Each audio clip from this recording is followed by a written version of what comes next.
looking at acquisitions across the board as well. Keeping in mind that the market is stressed, keeping in mind that the turnaround in the sector is unlikely, at least in the immediate couple of quarters.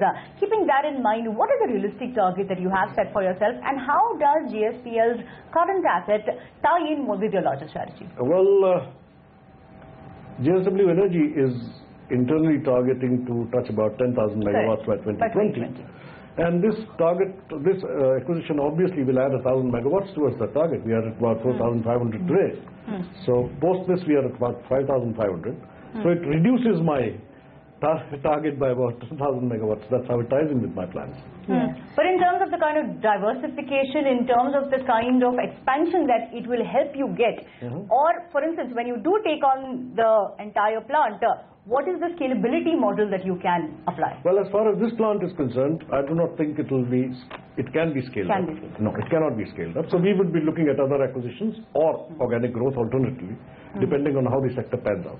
So JSPL is in constant need of cash, Mr. Sagar. So at this point you have really stopped short of, you've stopped at 1,000 megawatts.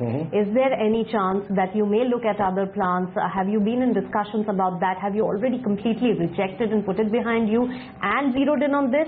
Or there is an option open in future? Well, as of now, we've not discussed anything else.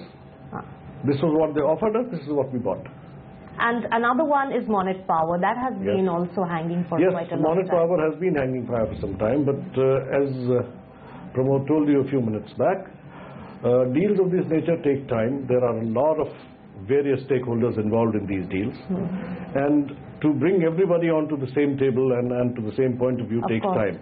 So give us a timeline, sir. A rough timeline that you're looking at. No, it's very difficult to give you a timeline. I have been giving timelines in the past which have not worked out. So I've sort of stopped giving. What is delaying the deal?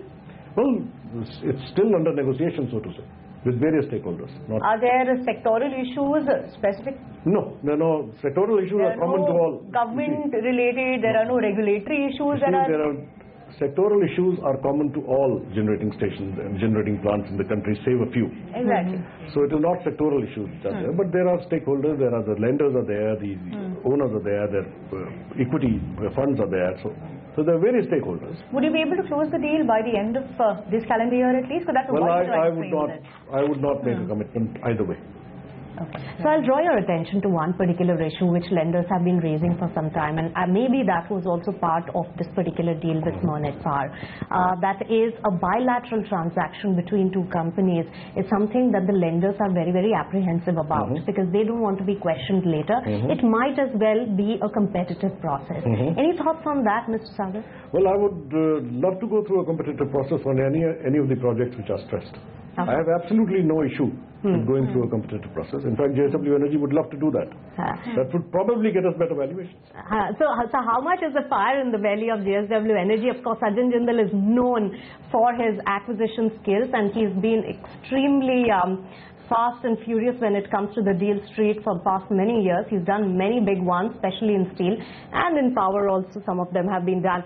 So how much is the war chest that you're building for acquisition, especially at a time when the valuations are on the lower side with debt-laden companies really desperate to sell, and when you are at an advantaged position with your credit ratings being better than the others as far as lenders are concerned. So they come across as saying that they are more comfortable having an asset with JSW probably than others because your credit rating is better. So given this advantage, what is the kind of plan that you have, and how many more assets on the horizon, and are you going to go whole hog on that? Well, you've got put a lot of questions into one, but let me sort of try and answer them one by one.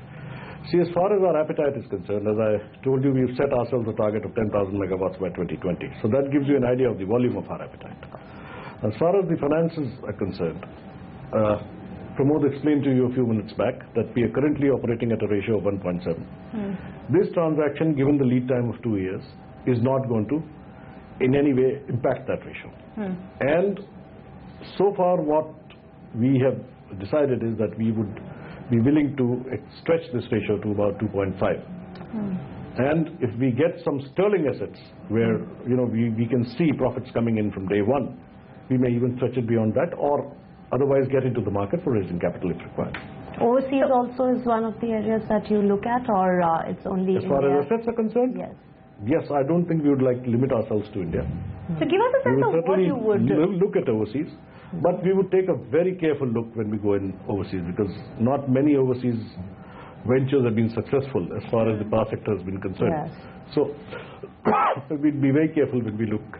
So Mr. Sagar, keeping in mind all the assets that you are looking at, from Monnet to JSPL, in that case, how much would you look at raising? Is there a number that you can give us as to how much capital would be required?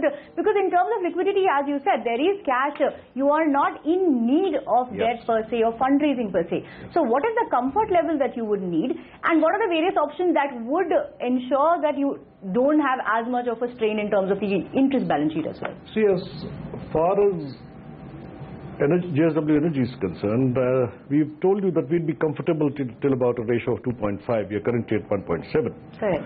Now, if after that we still feel that there is an asset which we must acquire, and for that we need to go into the market to raise capital, we'll take a call at that stage. So I think the question is premature. It would be not fair for me to answer that question at this stage. You can't give a number as to, or there's no number that you have set for yourself? No, we've not in terms set a of number for ourselves. Okay, it will depend on opportunity. And renewable energy, that in that particular area, a lot of assets are on sale. Are you at all looking at that? Well, at the moment, no. You said that you're not expanding at all in renewable energy. No, at the moment, no. We are not in renewable energy, so the question of expansion so you're not looking at. So no, so then I'm trying to understand, are there newer areas that you want to enter into? Because well, we are looking at the renewable space, but in a different sector altogether. And if you don't mind, I would not like to elaborate on that at the moment. Okay, fair enough. But it is not that we are not looking at renewables at all. We are looking at renewables, but it's a different aspect of renewables. But lower tariffs is going to be a big Yes, low tariffs is going to be a killer. So in the immediate, it's going to be a killer for the sector. In the immediate, say, 6 months, what are the pressure points from a sectoral perspective, from a regulatory perspective, and by when do you expect the sector to see some kind of turnaround? Well, we keep hearing timelines, but but the biggest pressure point is the demand today. Exactly. See, fuel is no longer a concern for the sector because India is flush with coal now. The demand is the biggest pressure point as far as the sector is concerned. And I had earlier, when Uday was announced, I had sort of told people that the country will probably start seeing the results of Uday by about June. But I think I would like to stretch it a little now and maybe add another quarter to it. So maybe by September. And that's going to be an answer to the woes of the sector. As demand picks up, because at the moment the only thing which is ailing the sector is the demand. So if the demand picks up, and I expect the impacts of Uday to come in by about September, so the sector will turn around, certainly turn around. The sense that some analysts have been saying is that the demand-supply glut that we are saying should see some kind of a balancing by the end of this year or by the end of next year. Whereas some industry players say that that's too early a timeline. Would you agree? Well, March looks encouraging. If you were to believe the numbers, yes, there's been a 13% increase in the demand. So if this kind of a trend continues, then maybe you'll see the glut reducing much shorter in a much shorter period of time than anticipated. But you wouldn't say that this is a one-off and there's no, I really won't. I really won't, because I think there is something happening at the lower levels, and things are beginning to look up.